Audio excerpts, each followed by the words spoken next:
If the United States and the European Union ever ended up in a serious trade war, most people wouldn't feel it through headlines or politics at first. They would feel it through prices, jobs, energy bills, and whether their economy slowly bends or snaps under pressure. Trade wars don't look dramatic on day one, but over time they decide who can endure pain longer, who is forced to negotiate, and who gives in. That's what this video is about. Not who's right or wrong, and not who's sound tougher on paper, but who would actually be in a stronger position if a real, long-lasting trade war broke out between the US and the EU. So I asked AI to think about this in simple, everyday terms and to come to a clear judgment instead of hiding behind "it depends." This is a brand new channel, and if you find this kind of breakdown useful, it genuinely helps if you stick around to the end and consider subscribing, especially because at the end of this video I'll walk you through exactly which side the AI thinks would win a trade war and why. So here is the exact prompt I used.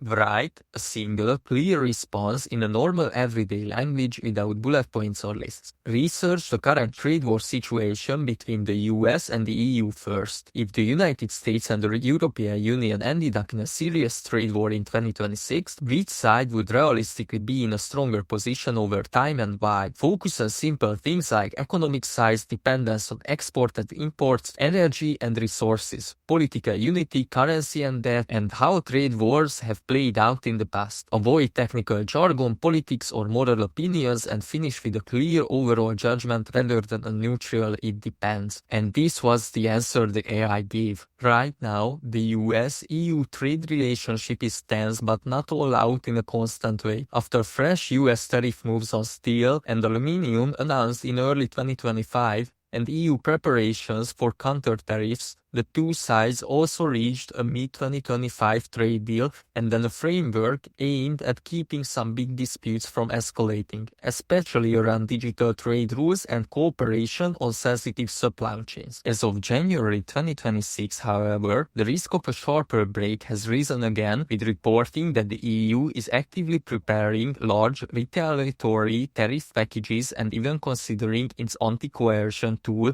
that can go beyond good tariffs into areas like services and public procurement. This opening matters because the AI is setting context. It's saying this isn't a theoretical scenario. The trade relationship is already tense with tariffs, counter-tariffs, and only temporary deals holding things together. What's important here is the idea that escalation isn't automatic, but the tools for escalation are already on the table. Especially notable is the mention of services and public procurement, which hints that the future trade war wouldn't be limited to physical goods. That raises the stakes significantly. If a serious trade war did take hold in 2026, the United States would realistically be in a stronger position over time, mainly because it is larger, more self-contained single economy with one budget and one decision chain for trade. It is far less dependent on exports to keep growth going, and it has big home market that can absorb more disruptions without forcing an immediate policy climb down. This is the core claim of the entire answer. The AI is not saying the US would avoid pain. It's saying the US can absorb pain longer. The key ideas here are unity and self-containment. One government, one trade policy, one big budget, and a massive internal market. In a trade war, endurance matters more than efficiency. And the AI is arguing that the US can afford to wait longer before blinking. The EU is an economic heavyweight too, but it is structurally more exposed because EU countries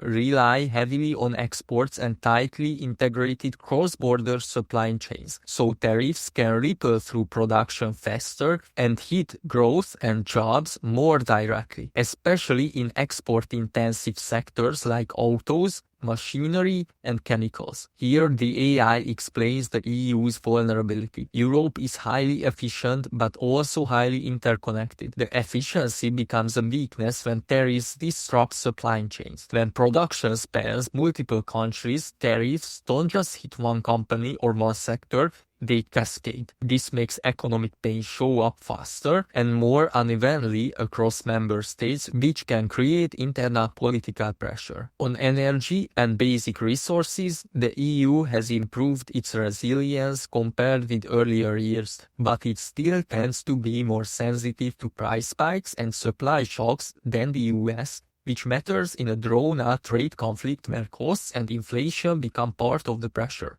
This is about hidden costs. Trade wars aren't just about tariffs, they're about inflation, energy prices, and cost of living. The AI is pointing out that while Europe has become more resilient, it is still more exposed to shocks than the US, especially in a prolonged conflict where small price increases compound over time and affect public tolerance. On currency and debt, the dollar's role and the depth of the US financial markets generally make it easier for the US to finance short-term pain and keep policy steady even when trade flows get messy. Whereas the US's strength is its large single market and regulatory leverage, but its weakness is that trade war decisions can be slower and harder to sustain anonymously across 27 governments when domestic pain lands unevenly. This section explains why time favors the US. The dollar's role allowed the US to absorb disruption without immediate financial stress. In contrast, the EU's challenge isn't economic size, it's coordination.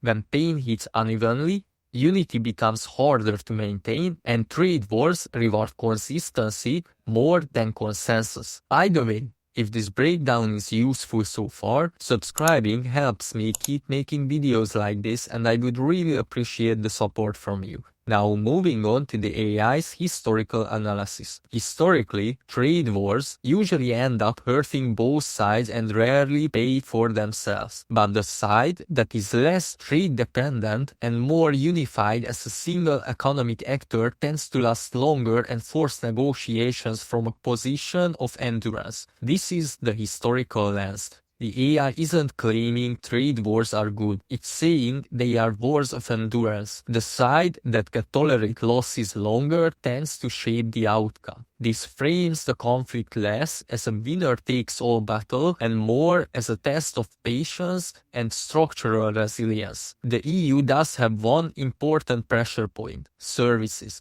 because the US runs sizable services surplus with Europe. So the EU has credible ways to impose real costs if it chooses to widen the fight beyond goods. This is critical nuance. The AI is acknowledging that the EU is not powerless. Services give Europe leverage. This means a trade war would not be one-sided, and the EU could inflict meaningful damage if it escalates strategically. Even with that, my overall judgment is that in prolonged, serious 2026 trade war, the United States would be more likely than European Union to hold the stronger position over time, because endurance in a trade war usually comes from being a relatively closed, unified economy with energy and financial flexibility. And the US fits that profile better than the EU. So the conclusion is clear.